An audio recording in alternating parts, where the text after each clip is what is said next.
There are people who will tell you that no, they don't care. They don't care about people in foreign countries. They don't care about containing pandemics. And contrary to what they argue on Twitter when they demand the tiny amount of money we spend on foreign aid stay home, the evidence is pretty clear that they don't care about homeless veterans or low-income families very much either.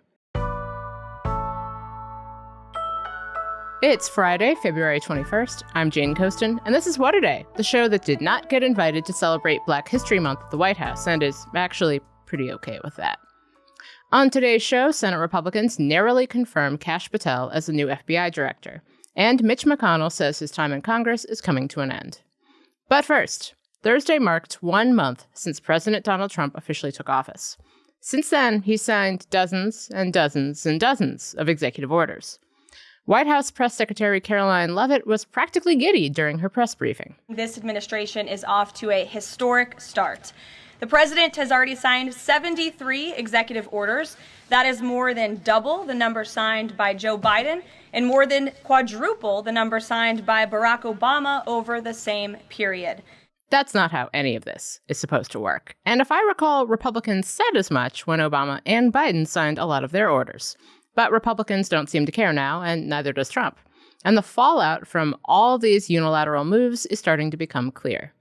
Case in point, on Trump's first day in office, he signed an executive order freezing virtually all foreign assistance from the U.S. for 90 days. One of the organizations hit hardest was the U.S. Agency for International Development, or USAID. On Wednesday, USAID contractors asked a judge to hold Secretary of State Marco Rubio and the agency's current leader, Peter Marocco, in contempt of court. They argued the two men are violating the judge's order last week to lift the spending freeze. But funding cuts have already hit millions of people receiving aid around the world, as well as many American businesses and nonprofits. More than 80% of the companies that do business with USAID are based in America, according to the data company Development Aid. The cuts are also demoralizing for USAID staffers. Earlier this month, Mackenzie Knowles-Coursin resigned as deputy head of communications in East Africa for USAID in protest over Trump's dismantling of the agency. Crooked News editor Greg Walter spoke with him earlier this month from Nairobi, Kenya, about his decision. Knowles-Coursin spoke about a community health provider who cares for children between 2 and 5 years old who have been exposed to HIV. He says the freeze is keeping them from getting the medication they need. If these kids don't get this medication, they will die. There's no other way around it. Full stop. They will die. They won't be able to suppress these viral loads. Their immune systems are going to get compromised. They're going to get an infection from some opportunistic disease or bacteria, whatever it is. They're going to get meningitis or tuberculosis, and they will eventually die. It's a death sentence for these kids. We reached out to the State Department for comment. In a statement, a spokesperson said some core life-saving USAID programs have been granted waivers from the administration's funding freeze, including those for HIV treatment and care and prevention of mother-to-child transmission. The spokesperson said the department has approved nearly 200 waivers and that more are being granted every day. But they also defended the administration's actions in true Trumpian fashion, arguing that the State Department, quote, found that many activities that had previously been described as life-saving humanitarian assistance have in reality involved DEI or gender ideology programs, transgender surgeries, or other non-life-saving assistance and efforts that explicitly go against the America First foreign policy agenda. When in doubt, this administration will always blame imaginary trans people. Knowles-Coursin acknowledged that yes, some programs have gotten waivers, including in the HIV space, but some are still struggling to get basic things like medicine to treat the disease, known as antiretrovirals or ARVs. Knowles-Coursin says he spoke to the head of a program that got a waiver. It still can't pay its salaries. The payment system for USAID is still down. They have basically 3 months of antiretrovirals, this medicine to be able to suppress the viral load for people who are HIV positive to keep them healthy. They have 3 months supply of those for the patients that they're treating. They can probably get another few months, but they're not sure what to do after that. And really the damage has already been done, on both staff and patients. The last 3 weeks, staff, speaking to the head of this program, staff were crying and breaking down on a daily basis of, trying to grapple with this moral quandary of, do I disobey my orders and keep people alive? Do I let people die? Knowles-Coursin told a devastating story about how even this temporary pause is putting people in desperate situations. There was a woman who showed up at one of the clinics who said, please just give me 18 months of ARVs, these antiretrovirals. She was HIV positive, so needs this medicine to survive. She said, please give me 18 months. I want to see my son graduate. If I see my son graduate, I can die after that. And they're having, just lots of people that are showing up at their clinics the last 3 weeks, terrified, breaking down, saying, please give me 6 months, give me 10 months, give me 12 months. Knowles-Coursin also says he spoke to a colleague overseeing a program in Kenya that treats around 100,000 tuberculosis patients each year. He says a lot of those patients have drug-resistant TB that's especially hard to treat. This program has completely stopped. It's not happening at all. And the consequences, they're already seeing that. The head of this program said, over these last 3 weeks, they've had over 330 people die as a result of this stop work order so far. The State Department spokesperson did not directly respond to this claim about hundreds of people dying. Why is all of this happening? Because Elon Musk, the world's richest man, whose personal net worth is roughly 10 times the entire budget of USAID, who hasn't been elected and hasn't been confirmed by the Senate, says it's time to feed the agency that helps the world's poorest people, quote, into the wood chipper. To do what? Decrease the national debt? Decrease the budget deficit? Eradicate wokeness? Is this really what Americans wanted? I thought they just wanted cheaper eggs. Knowles-Coursin says this should be a time for moral clarity. I think this is an existential moment for Americans and America. This is a moment where the rubber hits the road and we are deciding, who do we want to be in the world? How do we want to engage with the world? Are we okay with famine?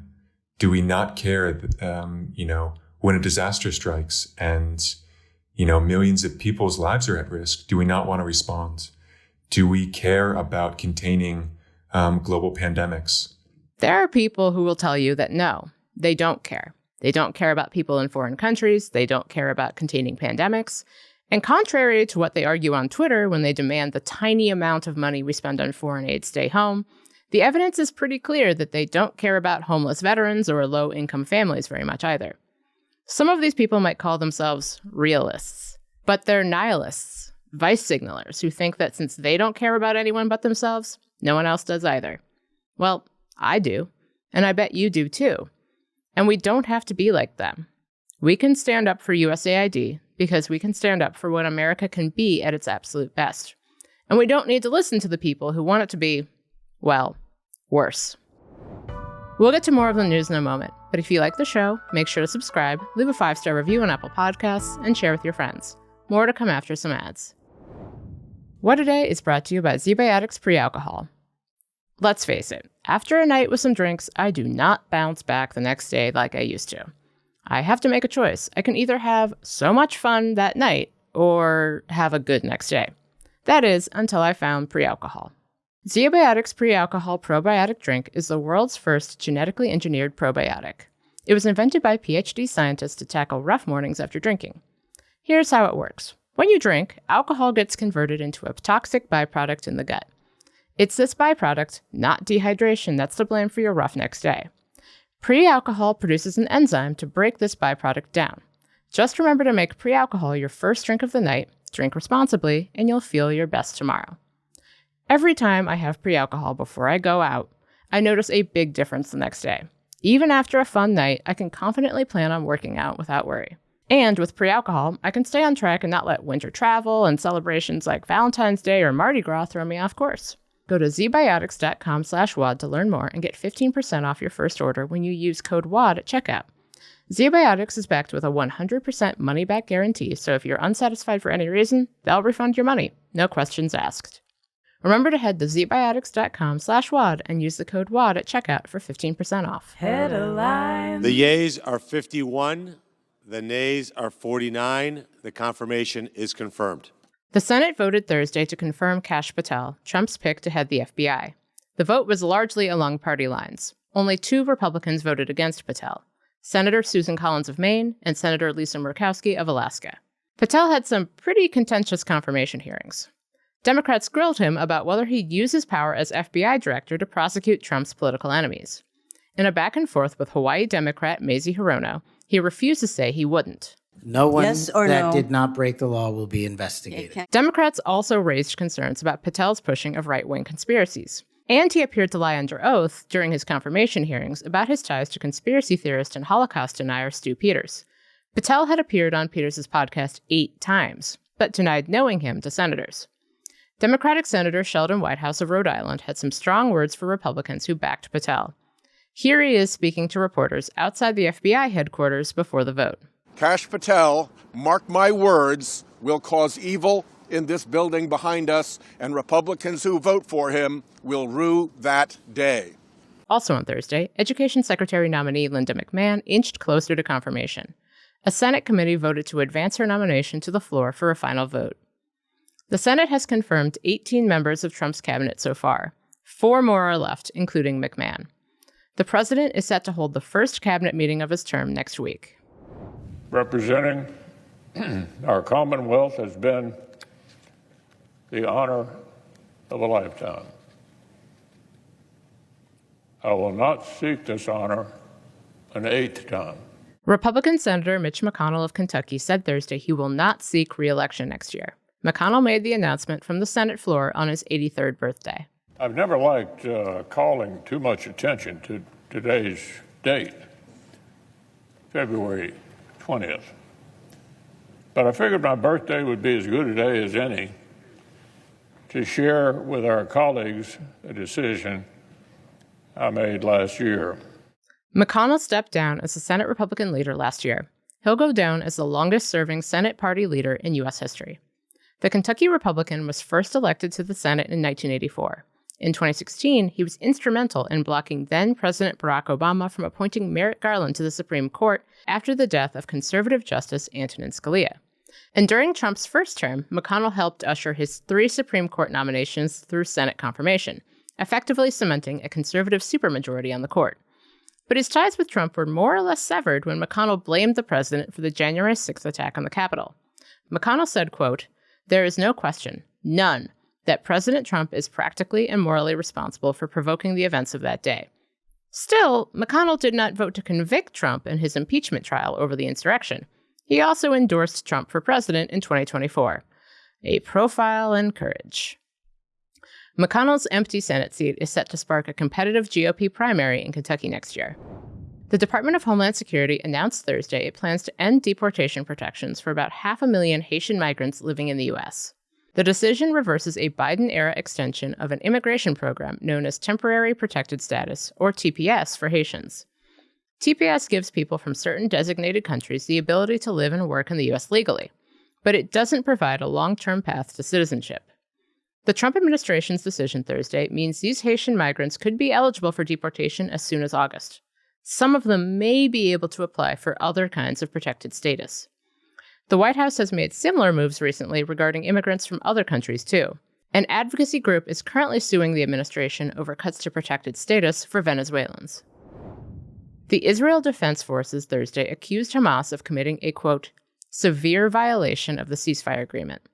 It claims the militant organization did not return the remains of one of the hostages it agreed to. In fact, the IDF says the remains Hamas did return don't match any of the hostages taken by the group. Earlier in the day, Hamas claimed it returned the bodies of 4 hostages to the Israeli government. The militant group said it returned the remains of a mother and her 2 young children, an infant and a 4-year-old, as well as the remains of an 83-year-old man. Israel later confirmed the identities of 3 of the bodies, the elderly man and the 2 children. But officials said that the 4th body did not belong to the mother or to any other Israeli hostage. As of our recording time Thursday evening, Hamas has not issued a response. It's the latest stressor to the very fragile ceasefire that's so far been holding between the 2 sides, and its future looks increasingly uncertain. The first phase of the deal is supposed to expire next weekend. Israel and Hamas have not yet begun negotiations over its second phase. And that's the news. One more thing. If you're a person who really dislikes Donald Trump, you've probably at some point been accused of having Trump derangement syndrome. But no one seems to quite understand what Trump derangement syndrome is. See, if you ask Elon Musk, it's whatever this is, per his telling to Fox News' Sean Hannity this week. I was at a friend's birthday party in LA, just a birthday dinner, and it was like a nice, quiet dinner, and everyone was behaving normally. And then I happened to mention, this is before the election, like a month or two before, I happened to mention the president's name, and it was like they got shot with a dart in the jugular that contained like methamphetamine and rabies, okay? And they're like, wow! And I'm like, what is wrong? Guys, like, you can't have like a normal conversation. But the idea of TDS is actually more interesting and more insidious than you might think. Because before it was Trump derangement syndrome, it was Bush derangement syndrome. The late conservative columnist Charles Krauthammer came up with the term in 2003. To him, it meant, quote, the acute onset of paranoia in otherwise normal people in reaction to the policies, the presidency, nay, the very existence of George W. Bush. In short, if you thought George W. Bush sucked, and everything he did sucked, no matter what it was, even the things you might have supported had someone else done them, you had Bush derangement syndrome. However, that's not what Trump derangement syndrome means. Trump derangement syndrome seems to mean that if you believe him, you have TDS, and if you don't believe him, you have TDS. If Trump says that Ukraine started a war with Russia, and you take him at his word, you have TDS. But also, if you don't believe him and think that he's saying this because he's trying to cozy up to his new BFF Vladimir Putin, you also have TDS. The only way to demonstrate that you do not have Trump derangement syndrome is to support literally everything he does, forever, but also not take him literally. But fortunately, that's not how actual voters, who actually vote, see Trump or literally any politician. Here's CNN on Thursday. Well, I think they're telling us that the honeymoon, as much as it may have existed, is over for Donald Trump at the moment. You see that he's upside down here in terms of more people, a majority, slim majority, 52% disapprove of how he's doing in our brand new poll than the 47% who say that they approve of his job performance. See, everyday people vote for people to do stuff.